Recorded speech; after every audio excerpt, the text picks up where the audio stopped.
আচ্ছা, তোমার জীবনে কিসের এত সমস্যা বলো তো?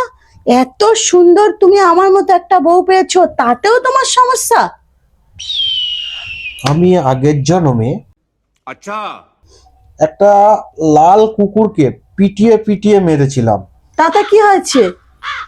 সেই কুকুরটা মরে যাওয়ার সময় আমাকে অভিশাপ দিয়েছিল যে আমি পরের জন্মে তোর পিছনে আটার মতো লেগে থাকবো, সারাক্ষণ ঘেউ ঘেউ করব, আর সুযোগ পেলে কামড়াতে যাব। কিন্তু তোমার পেছনে আমি তো সারাক্ষণ লেগে। তবে রে,